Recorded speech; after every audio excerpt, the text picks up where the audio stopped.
Please be seated. On a recent road trip with my family, I learned a new game. It's called the fire hydrant game. I think my daughter invented it, which I'm pretty proud of, because this is on par with the license plate game, if you've ever played that. It's pretty easy. What you do is you watch for fire hydrants, and when you see one, you yell out either left or right, depending upon which side of the road the fire hydrant is on. And that's it. That's the whole game. There's no winners, there's no losers. It's just fun. And there are a lot of fire hydrants out there. Try it on the way home. If you've never noticed them before, you will be amazed. They are everywhere. So what's fun about this game is that it teaches us to notice something new or overlooked about the world around us. And when we become aware of that thing, like fire hydrants, we start to see them everywhere. I think we all know this phenomenon, right? You buy a new white car and suddenly there are white cars everywhere. Or you start learning about birds and suddenly you hear their songs constantly.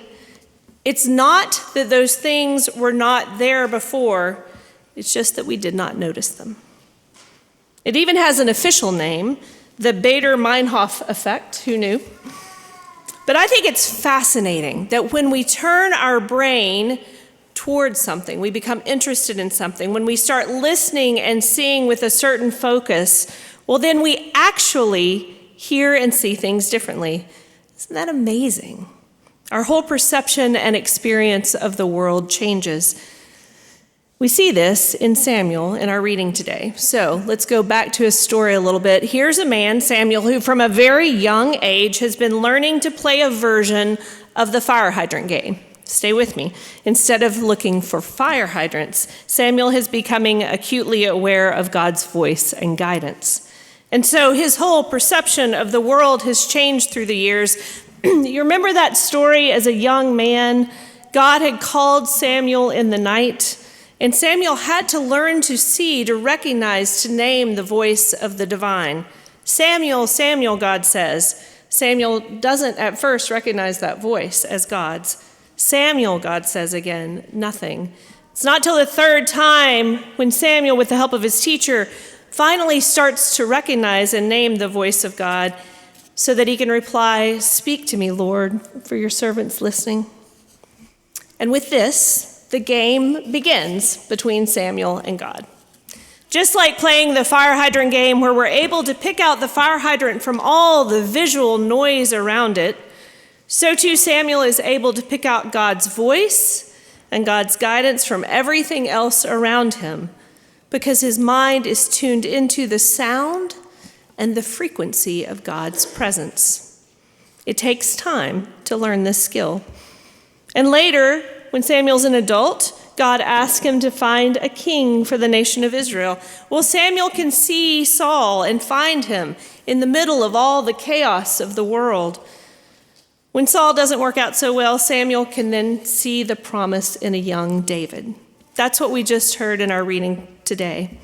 Samuel is able to stand in front of all those brothers and listen for this still, quiet voice from God and pick out the one who will be king, all because Samuel has spent a lifetime learning to pay attention and recognize God's presence right by his side.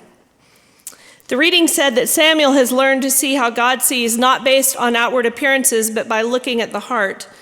You see, Samuel is playing a whole different game than most people in society. He's working on a whole different way of seeing and hearing. So, it's no accident that the creators of our lectionary, those people who put together our readings for us, well, they chose as the companion gospel reading the passage about seeing the world and God with new eyes. In our gospel, Jesus heals a man who has been blind from birth. And as the story progresses, we see that Jesus did not just open the man's eyes to see the world around him physically. Jesus is also interested in the man being able to clearly see God before him in the midst of all the visual noise that could so easily overwhelm a man with new sight. So, after Jesus heals the man of his seeing, he comes back to him and he makes sure the man's soul is also healed and is as perceptive as his new eyes. Jesus assures this man that God so loved the world, that God came in the flesh to heal and to love him, and that this is the man who is standing right in front of him. And in so doing, Jesus introduces the man to a new game. This game the Pharisees are unable to play in their metaphorical blindness. He teaches the man to start to see and recognize the shape and size of God's presence all around him. They're playing the fire hydrant game. There is more way than one way to be blind, Jesus seems to be saying. I've healed you of one blindness. Please don't fall prey to the other blindness. God is right here. And so Jesus asks, do you believe in the Son of Man? Or to put it another way, do you see? Do you really see? And just as when God called out to Samuel, Samuel, Samuel, and he replied, here I am, Lord, the man who was so recently blind says, Lord, I believe. I see and I see. Both men, the man who was born blind and Samuel, learned how to listen, how to see, and how to play the game of finding God by our side in all the joy and all the chaos of the world. And they don't just do this for themselves alone. Samuel learned to see for the good of an entire nation. And the man born blind was healed by God to reveal God to this community. You see, when we see, others also have a chance to see. So that's what's on offer here today, that we learn a new way of seeing, that we practice tuning into that quiet voice calling out to us, leading us to see and hear with our hearts. And maybe, most importantly, that we come to know beyond a shadow of a doubt that God is with us right here, every step of the way, through every immense joy and through every immense sorrow and grief that we feel, truly.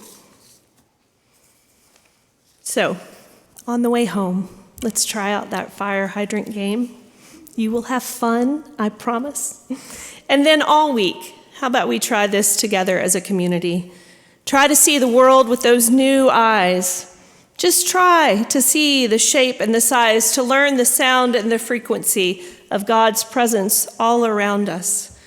We could even start yelling out left and right every time we see God, because God is along every single road, at least as real as a fire hydrant, right?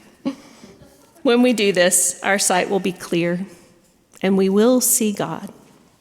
Amen.